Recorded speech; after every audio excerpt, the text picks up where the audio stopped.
Demian Brady, Vice President of Research at the NTUF Foundation, which is the National Taxpayers Union, is going to join us about the minibus that's passed the House and has gone to the Senate. Hi, Demian. Good morning. Yeah, it looks like we should be able to avoid another ridiculous government shutdown. The House is able to get back and wrap things up. But we've been digging under the hood and trying to figure out what's in here. And one thing we've uncovered is that earmarks are back with a vengeance. And this is where normally Congress appropriates money, and then the agencies have a process for deciding the merit of programs and then distribute the grant funding. But then earmarks, Congress says, no, I want to be able to fund pet projects back in my own district and override any other considerations. So we've tracked over 7,000 earmarks, totaling about $14 billion. We call this pork. We don't like pork. I mean, we like pork, exactly. But not pork in a bill. Yeah. Yeah, and one issue here is that there's supposed to be better transparency of these. So earmarks were banned for a while just because of the bad influence that they have on the process, and it makes people very cynical about what happens in Washington, D.C., but they're back. And they aren't very easy to find. You have to go on a scavenger hunt, basically. They get published in these various PDF documents, which aren't very user-friendly. So I went through and spent a lot of time basically going through a page at a time through all of these hundreds of pages of earmarks and putting them into a spreadsheet to make it a little bit easier to look and see what's there and be able to add them up. We did this by request of some House and Senate offices who were trying to figure out how much is in there and how much it's going to cost everybody. And you probably are the only one who did this, because we know congressional leaders don't have time to read all of that. I know they have a staff that's supposed to read it for them and explain it to them, but this is just too giant for them to have read it all individually.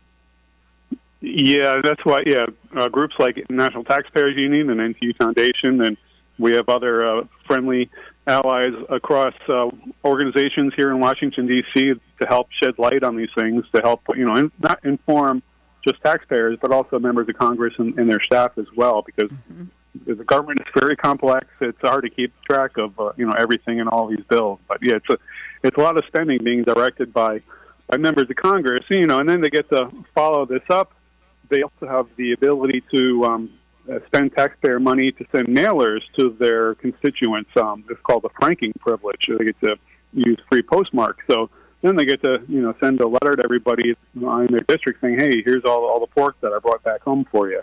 And we also tracked over time that it's usually the senior members and those on some powerful committees who get the first say in all this. So it's just the way we're overriding the regular checks that should go into prioritizing the use of federal dollars, especially when we have such a massive federal deficit at this time.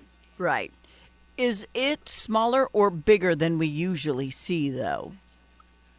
It's not as big yet as we saw in the years before they were banned. I forget which year they were first banned, but so we're not back to those heights yet. But they are coming back. Yeah, that's too bad. Yeah, I was surprised at just how tracking over 7,600 of these and just a handful of the appropriations bills that were being considered this year. See, the only one I take any sort of stance against or for, I want Homeland Security to get as much money as it needs. I don't care how much it is. I want them to have it.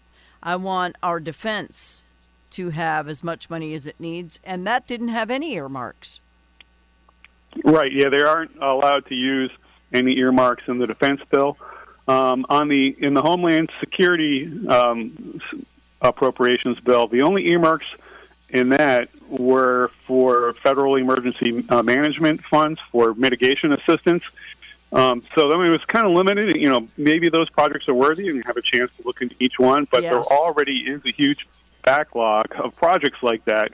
And, is a member of Congress the best person to be deciding how to prioritize these things, or should we have it go through the regular administrative review as they, trying to deal with the scarce taxpayer resources as they get dispersed? We still have people homeless from the tornadoes that hit us in the spring, and we got hit bad. So we're still waiting for some FEMA stuff to happen here.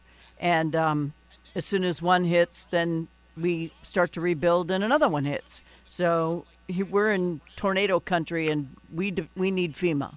So Yeah. we need them to. I mean, that makes to sense. work And faster.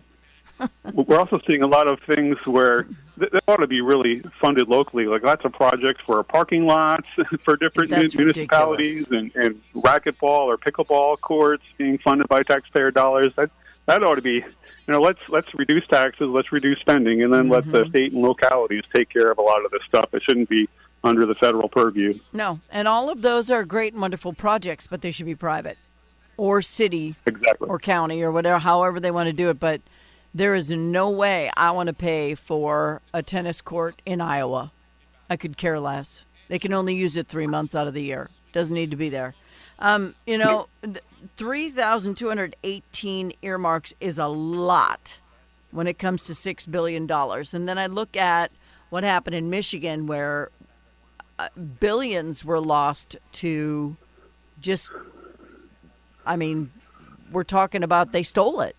So if we could get that money back, it would help the American people a lot. But when we just put it in bills and pass it, it's the same kind of underhanded stuff. Yeah, and we're hearing about all the fraud in federal programs. We really need the Government Accountability Office, which is Congress's fiscal watchdog, to help track all this stuff down. But we're getting a lot of outsourcing assistance from reporters, who are the ones going out and knocking on the doors of these facilities, getting taxpayer dollars and finding that there's really nobody there. So where's all this money going? Yeah, well, we know where it's going. You don't go from rags to riches in 5 years. You don't go from nothing to 30 million in no time and not have done something you weren't supposed to do. All right. When we talk about these earmarks, is there a place people can go to see what they are so that they can look at it for themselves? Yes, at our website at ntu.org, I have a post called Tracking Congress's FY 2026 Earmarks, and I have a summary table there, and there's a spreadsheet that anybody can download and look through and see what's there, see which member is requesting the earmark and how much it is and what it's supposed to be going to. The one that also bothers me, and I get that cities across the nation, some of them are very strapped, some of them are booming.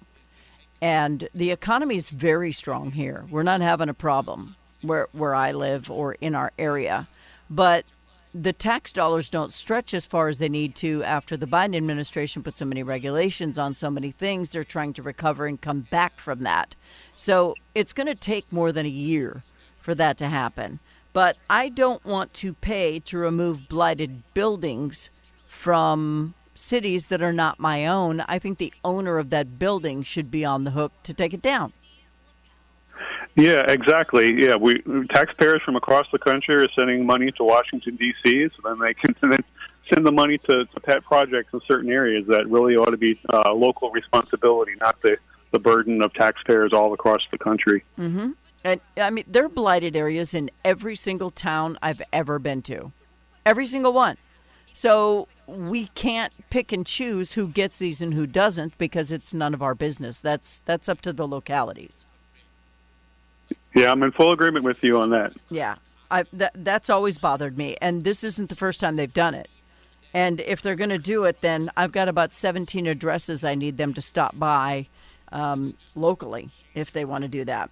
I don't like that West Virginia is getting a crap ton of money to put up an athletic facility for a school.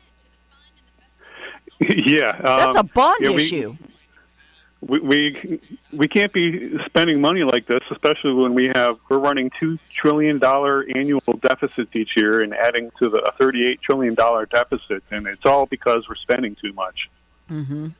So why did they pass it like this? I mean, they must have seen this somehow. Well, can't they line item it? You're talking about the earmarks? Yeah, can't people line item it out before they vote? No, it gets thrown into the package. So that's we need better reform of all these things. First of all, if they're going to be earmarks, there should be better transparency. And yeah, unfortunately, there's no process to go through and individually vote each one. You can do some amendments. I'm sure there were some amendments offered to strip some of these out, and I know there's Representative Ralph Norman has a proposal to ban earmarks again. So there are some outrage because of this stuff is leading to options for reform going forward. Yeah, waste, fraud, and abuse has to stop in every form, and to me, this falls into that category. Exactly. Yep. It's a lot of money being directed, overriding regular considerations of how to prioritize our federal spending. I would like everyone who's representative or senator or whomever it may be who ran on eliminating waste, fraud, and abuse to see how they voted. Yeah, that's a good point. And, we also need our government auditors to do a better job, too, to track down on waste here and claw some of this money back where we know it's going to fraud. Mm-hmm. Well, and to me, this is fraud. I mean, I know it's going to an actual thing, but I think it's fraudulent to make someone who doesn't live in that place pay for it. I know we've paid for racetracks before and cement walls to block a freeway from a subdivision that doesn't like the noise. We've had those sorts of things, that kind of pork in bills before, and it's gone through because nobody bothered to contest it. I think it's time to contest. Yep, let's people need to get in touch with their members of Congress and tell them to crack down on this abusive practice of spending taxpayer dollars. Yeah. So I'm calling on fiscal conservatives to just do what you're supposed to do as fiscal conservatives, because I am one, and I really feel like this should have been fixed before it got voted through. I think it might be too late on this one because it's gone to the Senate. But they're only mad. The left is only mad about the funding of ICE and DHS and blah blah blah. Just the stuff that makes the news. They ignore all this little stuff, and this matters more to me than what they're mad about.